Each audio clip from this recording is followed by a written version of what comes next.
What's up, everybody? Today, I want to talk to you about being a leader. It's not easy.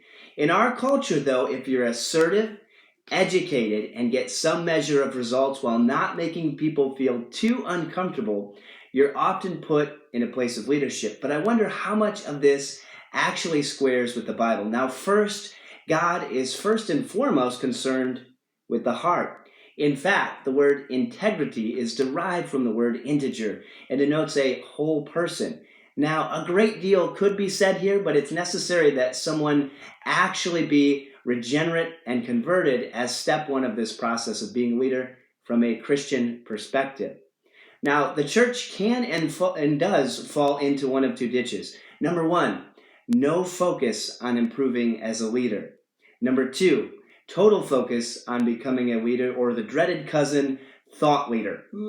Christ is our leader. We're not trying to be hip, cool, relevant, or trendy. God's word is supreme and more than sufficient. With this in mind, we need to focus first on personal leadership, the ability for a person to lead themselves, then disciple others to do the same. If we did this, we would see a explosion in kingdom effort and growth because God is for his kingdom growing. However, most disciples are largely ineffective in their discipleship efforts because they are not clear on their own mission, let alone the mission of the church.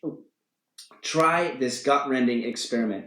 Ask three people in your church, three people, if they know what the mission of the church is. Now, likely you will hear something about making disciples. Well, this is part of the mission. There is much more to it. Furthermore, if we actually believe that the mission of the church was to make disciples, why would less than 2.5% of Christians be sharing the gospel each week?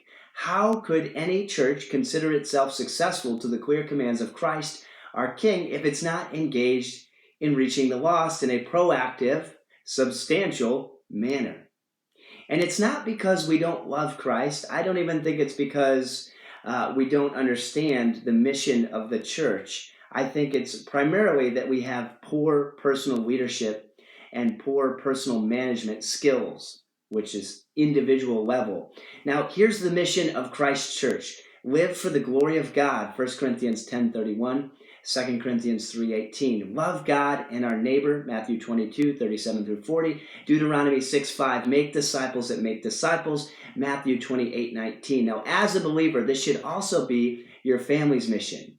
The tactics and way you do this is totally up to you. However, becoming someone that can personally lead yourself must precede being able to lead your family and others.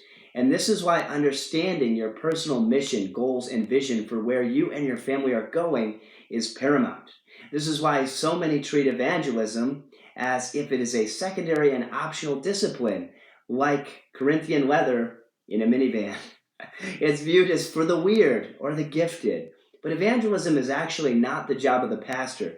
He should and certainly should be leading in that area, but as a believer. But the reason so many people struggle to lead family worship, disciple their kids, give glory to Christ in everything, and to reach the lost is that they don't understand to be a Christian is to already have a mission.